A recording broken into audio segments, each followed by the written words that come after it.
Це Вадим Красноокий, Медіацентр України. Hello, this is Vadim Krasnoky, Медіацентру Ukraine. I would like to welcome all the journalists joining us to disseminate the truth about the most significant events and developments in Ukraine. Today we continue talking about the fuel crisis. With us is Andriy Kobolyev, CEO of Naftogaz Ukraine in 2014-2021. And Andriy, hello. Hello. Could you tell us where the fuel crisis came from and what the prospects are for it ending? Well, I think it's quite clear that the main problem in terms of the deficit of fuel in Ukraine has been the Russian aggression, particularly the destruction of critical infrastructure objects, the strikes on logistical, on transport and fuel points. To this, we should add the active resistance of the Russian Federation, who's fighting us in the EU in terms of our ability to import fuel. This has to do both with the sources, the producers of the fuel, who have limited capacity to supply Ukraine, because if they try to do this, this immediately causes reverse pressure from the Kremlin, and this pressure is extremely visible in some significant sources where in private conversations with representatives of these producers or these companies, they acknowledge that any cooperation with Ukraine immediately leads to phone calls and a negative response from the Kremlin. And they point this out, that this is still a problem for them. A second possible problem is logistics. It's the construction of a logistical channel that would have the capacity to supply fuel that is needed both for military needs and for civilian needs. I'll stop on this because I think it would be incorrect to comment the situation because there are confidential aspects there. As far as the sources, I think this problem will be resolved soon, and if we have sufficient capacity of this logistical channel, there will be supply of fuel to Ukraine, which should decrease the disbalance between supply and demand. Could you tell us, experts have been saying that we have effectively refused the gas that has been coming to Ukraine from Belarus and Russia, that's been supplied from Belarus and Russia. Now we're being fully supplied from Europe. So the logistics has completely changed, which of course is one of the main reasons that for the current crisis. Could you confirm this? And also, what is the effect of the sowing campaign? Well, of course, it seems like an obvious thing to me that importing fuel from Russia or Belarus right now is not possible. But this was since the start of the full-scale invasion. So the main factor that I mentioned in terms of strikes of the Russian Federation, and that of course is added to the fact that we cannot import anything from the aggressor. As far as the sowing campaign, yes, it's a massive factor in terms of the demand. The consumption is growing, particularly for diesel fuel. The sowing campaign is a critically important aspect for Ukrainian economy because our export incomes really depend on whether our agriculturalists will be able to get into the field, get enough crops this fall to export and get funds, get money. Now, resolving the fuel crisis is not only in the interests of Ukraine as a country on its own. We understand that globally, Ukraine is a massive exporter of agricultural produce, and the lack of our export or any kind of disruptions of this export may critically affect the global foods market. Some international experts have already saying that the failure to resolve this problem in Ukraine, the failure to resolve this agricultural produce problem in Ukraine may bring about global hunger. And this is the argument that the Ukrainian team has been using in their negotiations with our Western partners, that we understand that everybody has their own interest. We understand that everybody primarily looks at aspects of their own economy, lack of fuel or abundance of fuel or sufficient logistics, etc. But remember, colleagues, that if we don't get these fuels in the fall, you'll be talking about the problems of global hunger, inflation, and other negative things. So it's in our interest that we resolve this much simpler problem with fuel rather than later resolve much harder problems of a global supply crisis. It seems that there's less problem with gas than with petrol in petrol stations, or is there enough gas for cars? Okay, we have to separate into two types of gas. If we're talking about methane, I wouldn't expect problems. As far as the so-called stronger gas, then we might have problems. But we're so far keeping our finger on the pulse. Um, could you give us a forecast, an idea of the timeline for when the situation should stabilize in the gas stations in Ukraine? I can't pronounce on that. It depends on too many factors, some of which are military factors. So it would be inappropriate on my part. Understood. As far as the prices that might arise after the situation stabilizes, do you have any kind of? I think after the situation stabilizes, the price will also stabilize to a more or less normal level that should correspond to the level of import parity. I think one of the steps that it would make sense for the government to look into now is to remove restrictions on price corridors on several types of fuel, because for premium gas there is the demand. There are people who are prepared to buy it, and restrictions now limit their import. So the traders are not bringing them because they lose money. And so they're not prepared to do this. And so in these aspects, such as premium gas, I think removing these restrictions would simplify import channels and increase the capacity. What, in your opinion, should an efficient energy model of the fuel market should be during the war? I I think that it would be correct. I'm not saying it would be easy, but I'm saying it would be very right to try and renew the operation of one of two NPZs that are far from the line of conflict, that could theoretically work if there is enough of conditions, uh, and even giving them priority rights to supply fuel to Ukrainian market that would guarantee no losses, or at least minimal losses, because it's very difficult to support um, the kind of capacity, the kind of quantity of fuel that we're trying to achieve. Obviously, it's also vulnerable to corruption aspects and to political influence that the Russians are wielding to great effect, have been and are wielding to great effect, and also for military reasons. Now, I understand that there are also military aspects and security aspects, but in the presence of getting this working in Ukraine could really balance the situation. Um Could you tell us about gas independence from Russia? How is it to what extent is it possible in Ukraine and in Europe? As far as I know, in Ukraine, this is more or less a fact, and I think that some of the experts why they're arguing why we weren't buying fuel from Russia, or Russian gas. I think most experts have now understood why we don't.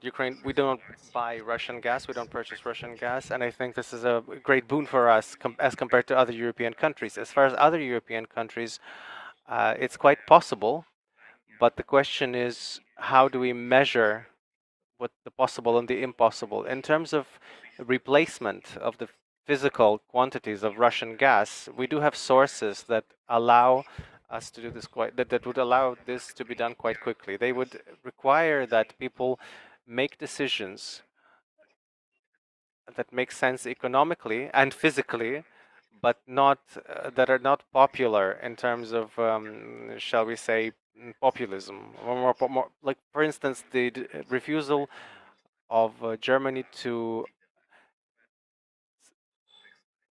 bring back nuclear plants that have been recently stopped because they have been conserved. They are they can work, and there is the possibility to get fuel. And the EU has recently recognized nuclear fuel as something that corresponds to the conditions of green transition.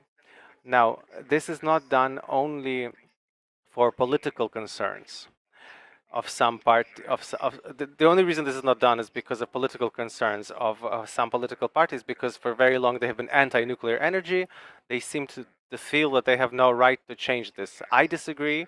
I think it's a very primitive kind of look that will harm them later in medium term or long term. And the sooner the sooner we understand this, the better we will all be. This is fairly simple. More complicated is another example. It's the test. It's a test of the desire to get individual or sovereign gains for some countries that outweighs the gains for other countries. So basically, it's a test of European solidarity that our Western partners like to talk about so much. The problem is that we know for sure that some countries, because they buy gas from the Russian Federation, they get relatively much better conditions than other countries. This allows the economy of this country, let's be more specific, we're talking about Germany. This allows them, with relatively cheap Russian gas, they have built several sectors of the economy that allows the Germans get additional incomes and thus be more competitive and richer. Let's not mince words. Mr. Scholz has said that the presence of Russian gas, the question of the presence of Russian gas in Germany is the question of the welfare of Germans. So the hardest choice that our German colleagues have to make is to set at risk, I'm not saying remove it, because there are many other compensators, but at least partially risk their welfare in order to achieve collective security of the entire European Union and Ukraine. This is the question that is being discussed in the European offices of power. This is to do not only with Germany. This is critically important also in Bulgaria, in Slovakia, in Hungary, and without a frank answer to the question of what exactly do these countries plan to do to support European unity and ensure a collective European security, what risks are they willing to take? What economic boons are they willing to jettison? Until we answer this question frankly, we will not see gas sanctions or oil sanctions. And I will just say that the idea of providing certain exceptions for certain countries that is being discussed in Europe right now is incorrect and very dangerous, because it will be very difficult to explain to a German voter why you cannot buy Russian oil in Germany. Let's not name countries, but in some other countries, let's say somewhere in Central Europe, this oil is being bought at a discount at about $40 per barrel, which is unprecedented, and then set the oil processing plants that provide gas and diesel fuel to the market, thus making a lot of money off of this. So this risk of this fragmented approach, with some exceptions, risks creating this very unstable situation. It will be very, very clearly seen as unjust, and it may be very quickly cancelled. So I think it's very important right now to push the European Union towards the idea of joint sanctions with regard to the Russian energy sources that must be the same for all the countries of the European Union. And gas, in this sense, is is a priority, because if we're talking about alternative models that again will be even for all the countries, we are well aware of the Iranian model, when gas is supplied, because as we well know, it is technically almost impossible to stop this supply. I mean, it's theoretically possible, but then the losses for Russian economy will be much more massive than the loss of the European economy. So the Iran model forbids paying the supplier, and it leaves the money in accounts in European banks. This money is frozen until certain conditions arise. Obviously, the first condition is the stopping of military aggression and the liberation of Ukrainian territories. This money can be used in future to provide compensations to those countries, not only Ukraine, by the way, not only Ukraine, but the countries that have taken economic hit from this aggression. And after certain conditions have been met, after collective agreement has been reached, this money may be partially given to the Russian Federation in some distant future. So this, on the one hand, allows us to keep the supply of gas. On the other hand, it completely stops the payment of money to the aggressor. And thirdly, it creates a prize, a certain prize for the people that I hope haven't lost the ability within Russia to think that perhaps they should stop military aggression, deoccupy Ukrainian territories, after which they might get the chance to get access to some economic resources that they've lost. This kind of model does not preclude the European Union from getting the gas that the European officials and some experts are saying are so important from the point of view of security. But it also allows to completely freeze the coming in of funds into the Russian Federation. At the same time, we can say that there are other aspects of supplying gas that can be easily removed, and they will not have any kind of negative consequences. For instance, LNG. The European Union definitely doesn't have any critical dependency of this type of gas. It's difficult to look at because some European bureaucrats are afraid that if we remove LNG, there will immediately be a negative effect in pipe run gas. I think this is clearly described in many studies, in many analytical notes. How do we do this correctly? Nevertheless, we observe, unfortunately, the negative influence of certain countries that say, well, in our country specifically, we make a lot of money. We make so much money on this that we wouldn't like to turn this down. Can we look at other options? And until we reach a collective agreement, a collective sense that there is no other option, colleagues, unfortunately, there is no other option. There is no other option to win this war except by explaining to the Kremlin that they are replaceable in the global economy, that their supply of energy resources does not give them the right to do whatever they want, however they want, with whoever they want. You can be removed from the global economy. It will be quick. It will not be that painful for the economy, but it will be critically negative for you. And if we can explain this and demonstrate this to Putin and his colleagues, that is when I think we'll be able to greatly increase the chances of our victory. In your opinion, what are the chances that these steps by Europe will be taken against Russia? I think the chances are high. A massive team is at work on this. A massive international team is at work on this. I think that everyone's doing their best and doing their part. They're contributing their little brick into this victory, to this edifice of this victory. It's moving slowly, but on the other hand, even even 2 months ago, nobody believed that the German government would so radically change their opinion with regard to the Russian Federation.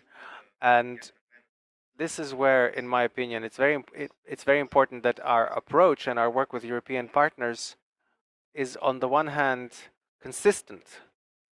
So no exceptions. We don't make exceptions, and we constantly say this. We constantly insist on this, and we keep getting gradual movement in the right direction.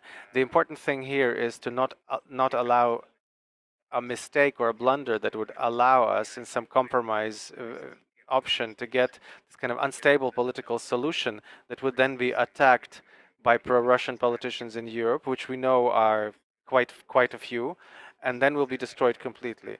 This is the danger that I see in the approach that is being discussed in the European Commission. What about a combined approach where there are some exceptions? We cannot allow this.